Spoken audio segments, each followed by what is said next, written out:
السلام عليكم، وحشتوني جدا. انا محضر لك محتوى قنبله بس بعد ما اخلص امتحانات الميد تيرم بتاعتي، يعني حوالي اسبوع او اقل ان شاء الله. المهم ان هو لازم يجيب مشاهدات لان انا تعبان فيه وبقالي شهرين شغال عليه، ولو ما جابش مشاهدات هيحصل حاجه من ثلاثه: يا هعتزل يا هتحرق يا هنحرق. شوف لك حل في الموضوع ده بقى، يلا بينا. بدأ ماتش الاهلي ومازيمبي ب3 شوط على دماغ واحد كونغولي وصعود لنهائي افريقيا من غير الوداد، واعتمد كولر على مالديني ورونالدينيو وهالاند وورك فرخ. اما المدير الفني المازيمبي الكونغولي فاعتمد على حارس شطافه عنده القدره على لمس كل الكور وعدم تغيير مسارها، قوة خارقة. المهم الشوط الأول ما كانش فيه أي حاجة من اللي أنا قلت عليها دي، عشان كده قررت أديلك ملخص الشوط الأول من وجهة نظر التشت اللي أنا بدأت بيه الحلقة. هي المباراة المرتقبة المنتظرة في مواعيد انجدونا. أحلى مسا على الرجالة، أسماءكم جيلبرت إتو فييرا بيتر تشالويل. التركيز.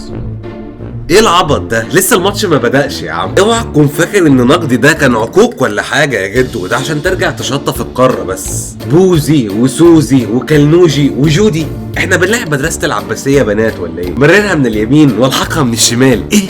ازاي بتفشل؟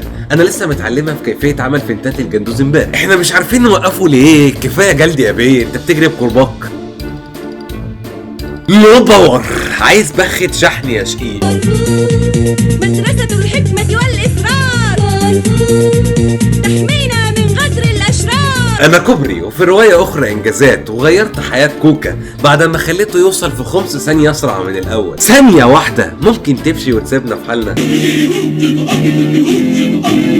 أنا اديتهم الخطة من الشمال لليمين ولا إيه؟ إحنا بيتهجم علينا بس ليه؟ ما أكيد مش هنعرف نهجم طول ما أنت واخد وضعية حجاب تيتا كده. أنا بلعب أهو وبنط في الهوا وبهزق نفسي عشان النادي. إيه تاني؟ مش معقول أكرم ده كل ما أشوفه أضعف ولا كأنه نابليون في الحملة الفرنسية. بيو جبتها. مش دي اللعبة اللي أنت لو دخلت الكرة السمراء في البوكت تكسب؟ روح قول لحارسك إنه لو ضيع دقيقة كمان أنا هفشخه. يا عم قول له أنت ومش هياخد باله. إيه الدكة اللي بتعمل مشاكل دي؟ سيبوها أنا معاكم. هعمل بالو في آخر البطولة واكشف نفسي، هطلع شيكابالا. هو بوفون خس واتمط واسمر كده ازاي؟ حارسنا بيموت ومعناش غيره، بس احنا نعمل كيلو باميه واللي يخرج حارس ثابت ويقبض اوفر تايم. يا نهار ابيض، التدريبات اللي هتخليني ما اشيلش 3 زي امجد الكونغولي صديقي. يا اسطى ما تعيطش طيب، يا ريتنا ما كسبنا جامد، انا قلبي رايف. الحمد لله على السلامه. ورغم افتقادي ليك بس مجبور اقول لك ان اثناء متابعتي للشوط الاول والثاني لفت انتباهي لاعب فيه من السادات، وسطه في الفنتات عمل زي البي بليد او الجعران.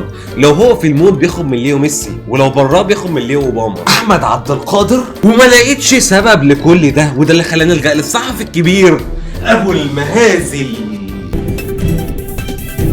اهلا وسهلا بكم اعزائي المشاهدين في حلقه جديده من برنامجكم اسرار وخبايا المستديره، واحط لكم باكتشافات جديده هتغير من مسار الكوره في مصر والكونغو وتنبرة السنبلاويين. احمد عبد القادر جاسوس في الحكومات الشرقيه، هدفه تدمير العالم والانفراد الحكم. فلو بصيني على ميلاد احمد عبد القادر سنجد ولد في مايو عام 1999.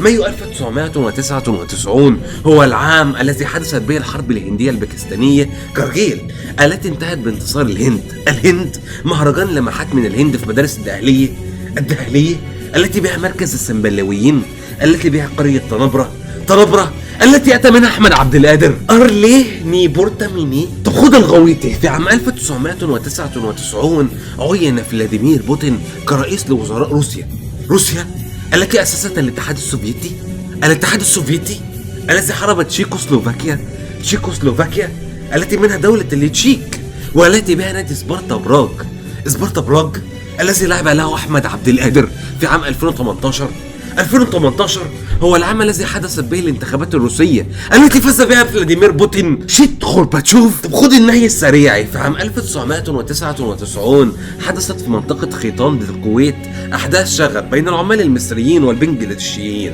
سيبك من البنجلاديشيين، امسك في المصريين. مصر التي بها النادي الأهلي الذي يلعب له أحمد عبد القادر. وبشق الخيوط إذن أحمد عبد القادر جاسوس في الحكومات الشرقية، هدفه تدمير العالم والانفراد بالحكم.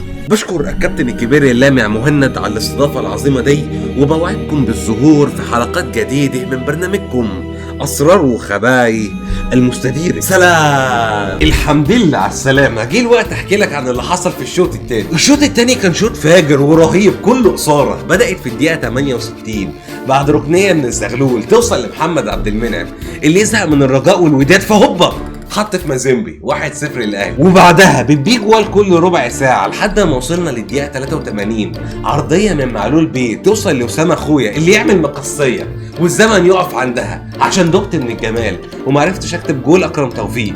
فجاه قررت اديلك ملخص الشوط الثاني من وجهه نظرك لحد ما فوق عشان تعب. انا رقم 1 في كوكب الارض. يا على ذكريات الكاراتيه، حركه فتح الرقبه من الكتف 7 حسام احمر جلد المفضل بالنسبه لي. ومين عمل في عينيك كده يا دراعي؟ اللي هيلمس الكوره مش من النجاحات القصاد، لا ايه الا القوميه بتاعتي. انت ايه؟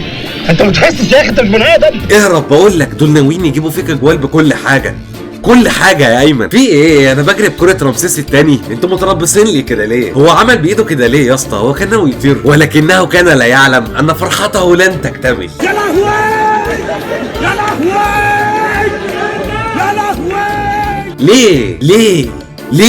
ليه ما لازم تخش، انت بالي للقفاز كده ليه؟ كل دي تفه. استنى، هو المفروض ابله من بقي؟ يا لهوي على الجمال يا جدعان، هو في كده يا اخي؟ بحبك، انا جبتها قبل كده يا خال. وفيها ايه؟ ساعة تحية لسعادة الباشا. الحمد لله على السلامة. بس كده أنا خلصت، بس أحب برضك أقول لك شكرا وتسلم على وجودك عشان كملت معايا الفيديو لحد الآخر. وما تنساش تعمل لايك وشير وتعليق واشتراك، وما تنساش تعمل المهم اللي أنا بقول لك عليه في كل الفيديوهات، بس ما ينفعش أقولها صريحة عشان ابتديت أتضر جامد. ولو أنت جديد ومش عارف إيه ده، افتح أي فيديو من الآخر 20-30 ثانية هتلاقي فيه اللي أنا بقول لك عليه. بس كده، سلام.